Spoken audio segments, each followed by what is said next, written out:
Bueno, mi presentación se llama Desarrollo de la modelación biogeoquímica en la Patagonia Norte, retos, lecciones y últimos avances.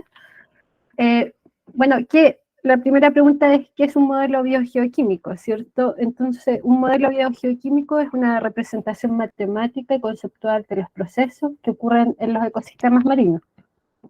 Por ejemplo, un proceso es la producción de fitoplancton, la muerte, cómo predan el zooplancton sobre este fitoplancton, la remineralización de nutrientes, etc.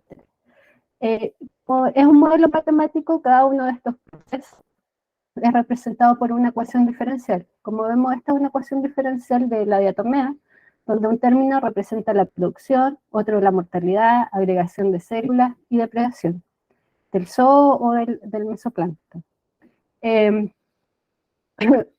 Bueno, hay distintos tipos de modelos biogeoquímicos. Estos modelos biogeoquímicos, la complejidad es cuántos procesos son capaces de reproducir, ¿no? Y cuántos no. Hay modelos más simples que tienen menos procesos que representan y otros más complejos con más procesos. Los modelos biogeoquímicos son modelos acoplados, es decir, necesitan modelos hidrodinámicos que les den las condiciones de corrientes, temperatura, salinidad, etc. Como es un modelo matemático, cada una de estas ecuaciones son resueltas en cada uno de estos puntos, que esta es como una grilla batimétrica, entonces cada uno de estos puntos se resuelven estas ecuaciones. Acá podemos ver en una publicación que hace una recopilación de en qué lugares se han aplicado modelos biogeoquímicos, ¿no? Bueno, yo puse estos dos puntitos porque no había considerado en esta publicación los modelos que se han realizado en Perú y en Chile, que son tres, creo, que se han realizado en Concepción. Existen modelos globales. En la actualidad hay uno que es el más usado y el que es libre y es fácil de descarga, que es el modelo global de Copérnicus. Sin embargo, los modelos globales tienen ciertas limitaciones, ¿no? Y una limitación es que son globales. Entonces, son de baja resolución y los procesos costeros no son bien resueltos, ¿no? Si bien tienen fuentes de ríos con nutrientes, etcétera, estos ríos son grandes ríos, ¿no? Estamos hablando como el río Amazonas, el río de la Plata, que está en Sudamérica. Pero en la región de la Patagonia, si bien hay altos ríos, son de caudales bajos, ¿no? Y son procesos costeros. Estos modelos globales no son capaces de resolver muy bien los procesos costeros, pero sí los oceánicos. Acá realizamos una comparación del modelo global Mercator, que está acá abajo, y de datos observados del crucero CIMAR 24, creo, que se realizó en el 2018, en octubre. Podemos ver que el modelo Mercator, si bien esta zona podemos considerar un poco oceánica, no resuelve muy bien el nitrato, ¿no? Acá vemos que hay un pic de nitrato, pero no los valores que dicen los datos observados. Acá en el oxígeno también podemos ver que el modelo Mercator tiene valores de oxígeno mucho más bajos que los que se observan. Entonces, si bien son bastante buenos los datos, los modelos globales, esto se sugiere y se recomienda que se utilicen como forzantes de modelos más pequeños, como es lo que estamos haciendo nosotros, ¿no? Que es ajustar un modelo con mayor resolución utilizando un modelo global para alimentarlo. La limitación en la biogeoquímica en general son los datos. Esto porque los datos son tomados de forma discreta, ¿no? Los datos más confiables son a través de muestreos de barco que se toman con botellas. Entonces son altamente fiables, sin embargo tienen limitación en cobertura temporal y también espacial. También están los datos de boya, que tienen una alta resolución, pero tienen una cobertura espacial bien limitada, porque bueno, es un punto, y también verticalmente son bien limitados. Además, en el tema de los datos biogeoquímicos, existen variables que no existen, que no son medidas por sensores, es decir, no hay sensores confiables. Si bien hay sensores confiables, como en el caso del oxígeno, del CO2, de la alcalinidad, no lo hay, bueno, hay para nitrato, pero este sensor es muy caro. No hay, no hay sensores confiables para el silicato, para el fosfato o para otras variables. En cuanto a la clorofila, solo hay sensores de fluorescencia, que si bien es un proxy, no, es solo un proxy, ¿no? Es decir, no tiene las mismas unidades de la clorofila y, y por eso solo se usa como una forma cualitativa de evaluar la clorofila.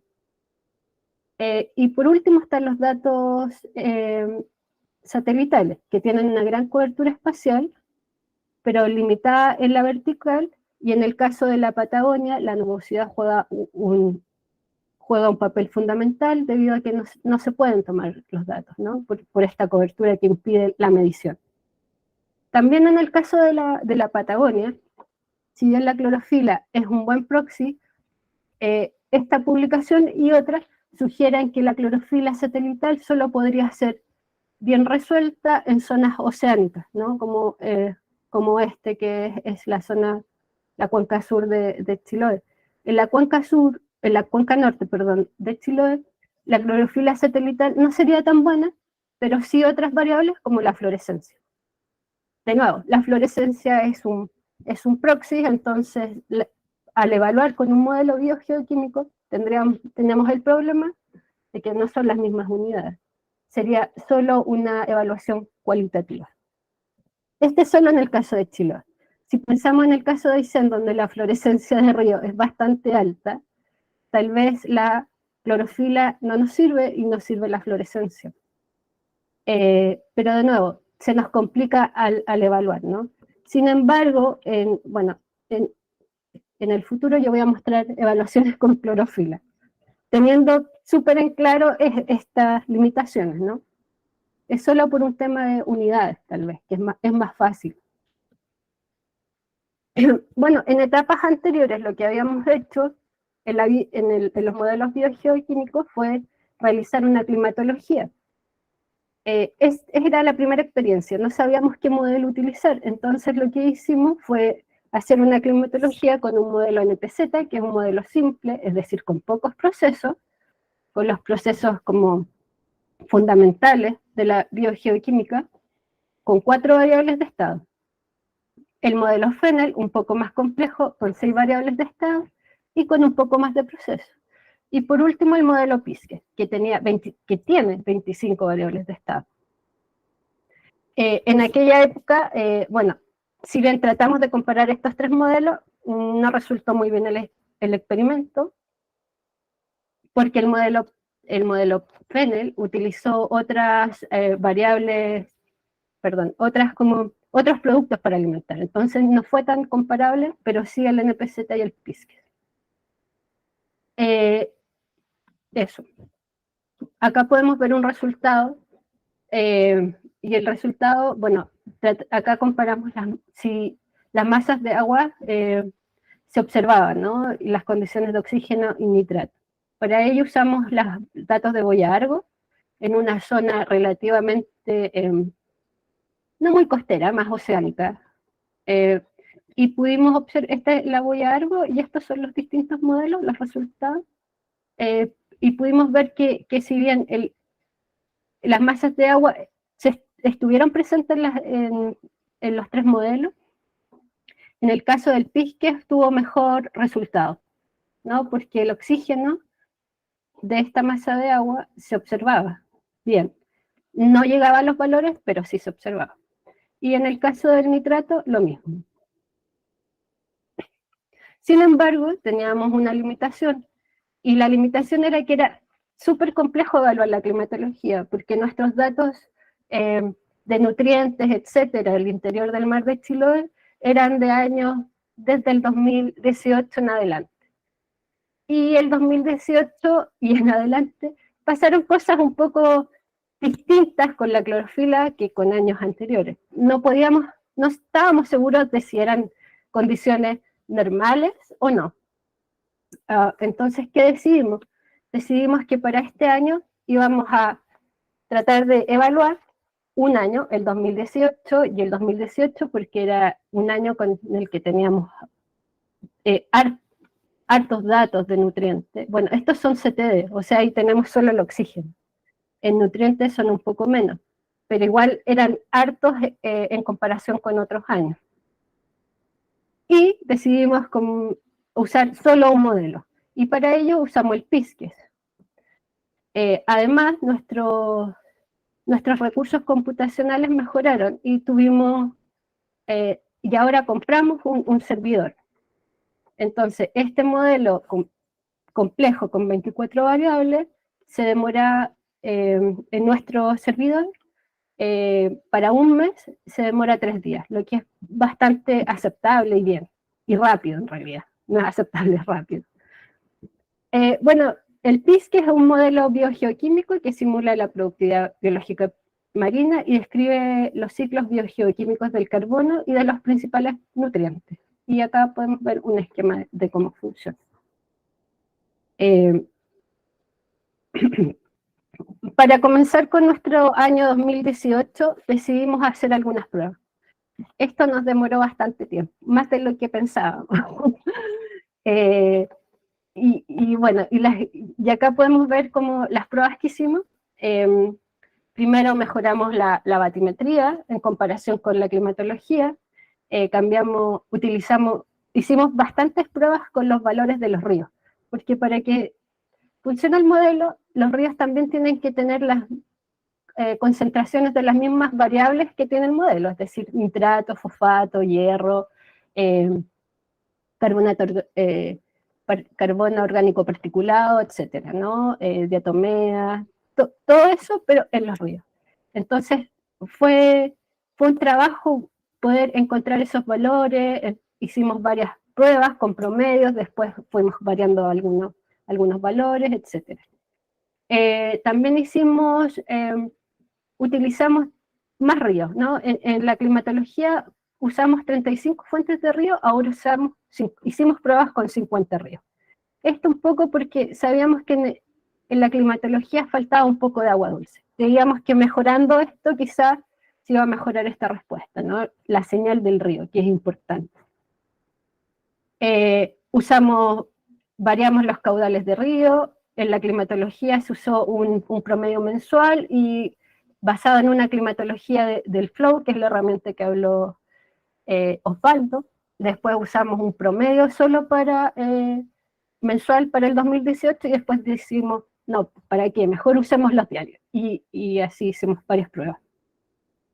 También hicimos pruebas de descargas de río, utilizamos una descarga exponencial, es decir, que toda la descarga del río se divide, bueno, la mayor parte va a las capas superiores, pero abajo también sigue saliendo agua dulce.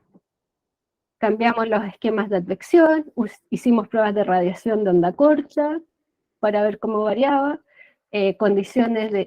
variamos las condiciones iniciales, que eran del Mercator, y después construimos nuestra propia condición inicial.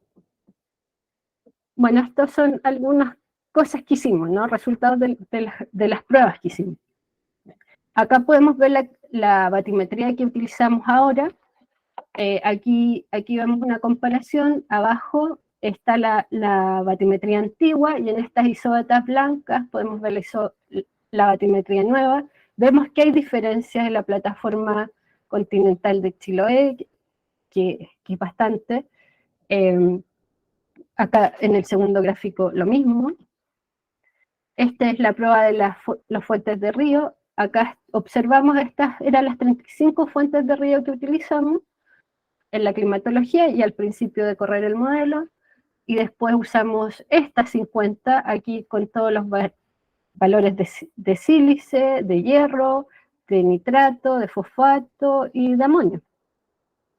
Todos estos valores, bueno, fueron variando porque eran bastantes pruebas. Todos estos datos los sacamos del proyecto de DIGMODIFOP, del crucero de Patagonia Norte, que es el que habló Gabriel, y de bibliografía, y de, por supuesto, Simmerfjordas, que es como la gran fuente también. Aquí podemos ver un resultado de la prueba de hierro, ¿no? Este es con hierro promedio, un valor de hierro promedio, y este es un valor de hierro, pero variando en las distintas fuentes de río. Vemos que hay diferencia, y en este caso vemos que en Aysén apareció la clorofila, lo que es bastante bueno, porque sí, hay en Aysén, no es que no haya nada, ¿no? Entonces, bien. Y acá podemos ver el mes enero de los datos de MODIS. Y aquí sí se ve que había clorofila en Aysén. Si bien no pudimos llegar a los valores, sí vemos bastantes mejoras.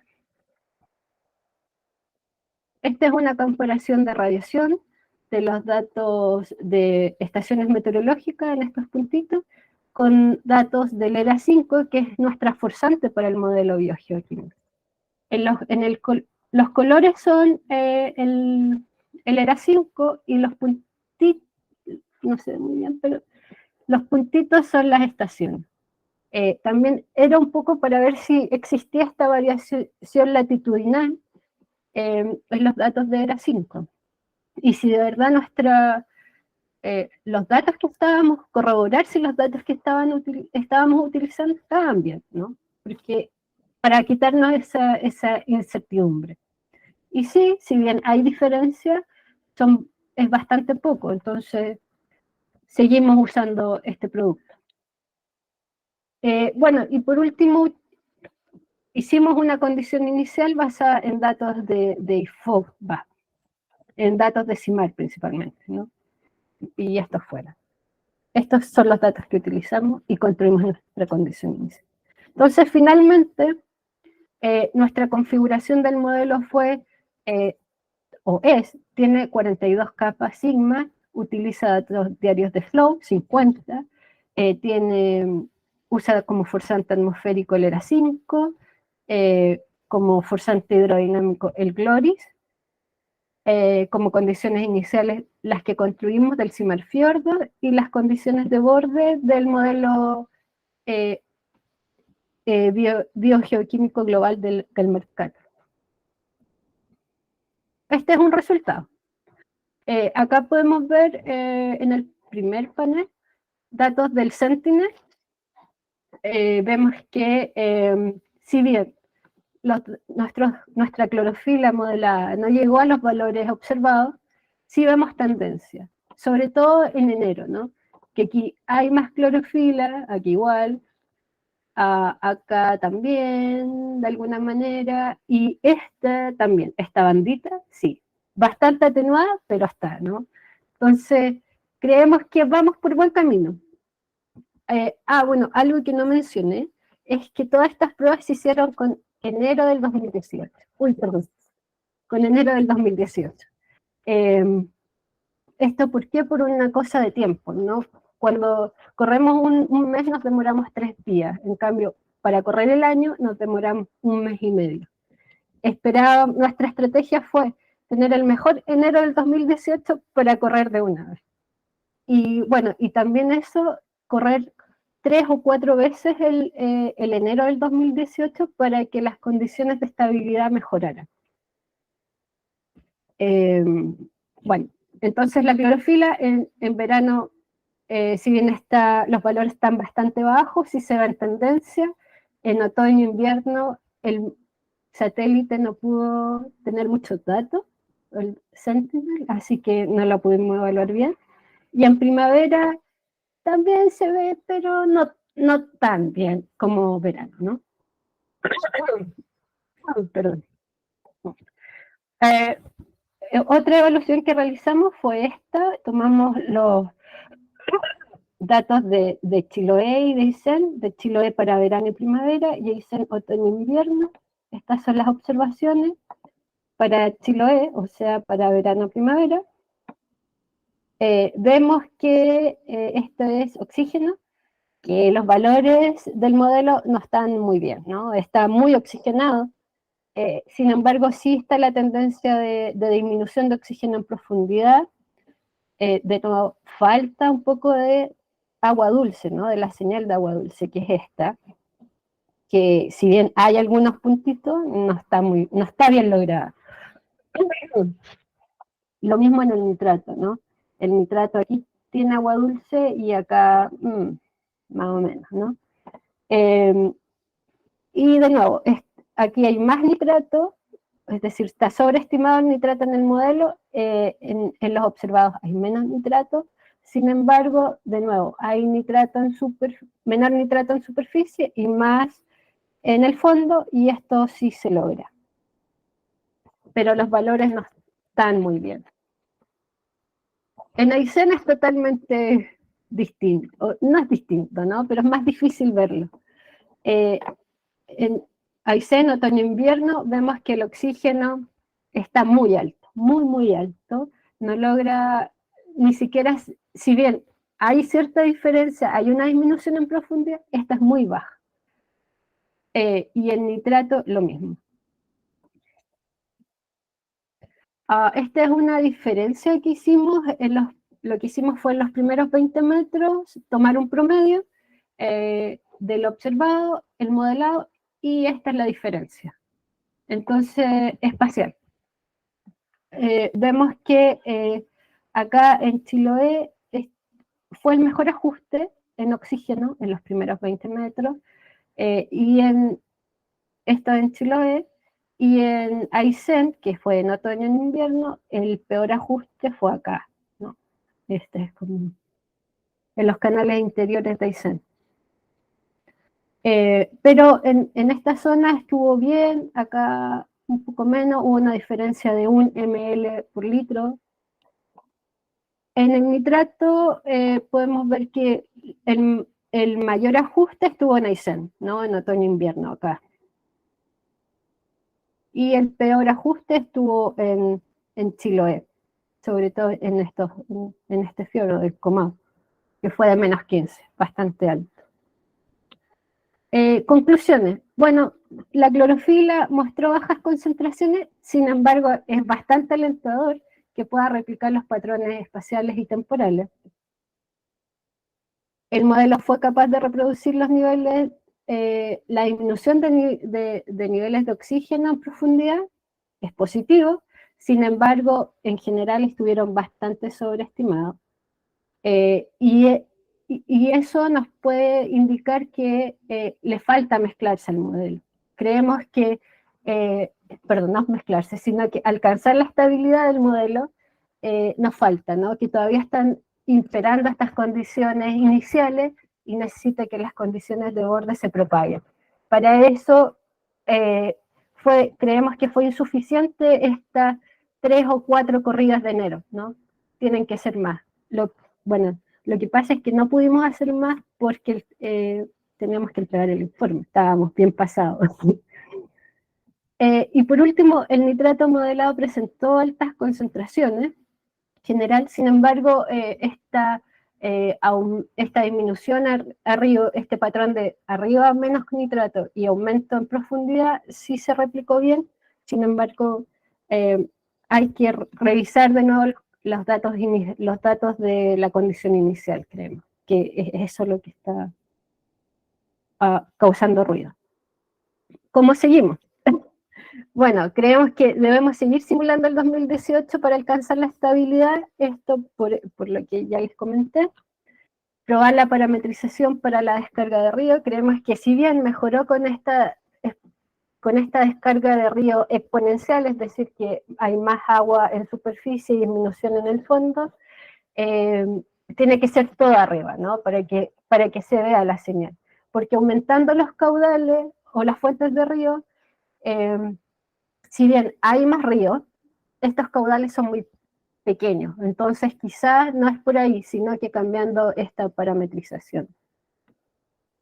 Y por último, algo que nos quedó muy pendiente fue hacer pruebas de sensibilidad con las parametrizaciones del modelo biogeoquímico en sí, que son más o menos, deben estar de 100, 120 por ahí, y en esta ocasión no las tocamos porque creemos que primero debíamos avanzar con esto, con mirar las condiciones iniciales, ver los ríos, etcétera, más que estas pruebas de parametrización, que creemos que la debemos hacer y la vamos a avanzar este año. Bueno, agradecimiento a todo el grupo de trabajo de Putemun, sobre todo a Osvaldo, a Yurley, a Gabriel, y por supuesto a la Subsecretaría de Pesca y Acuicultura, al Ministerio de Economía, Fomento y Turismo, y a ustedes por asistir. Así que eso.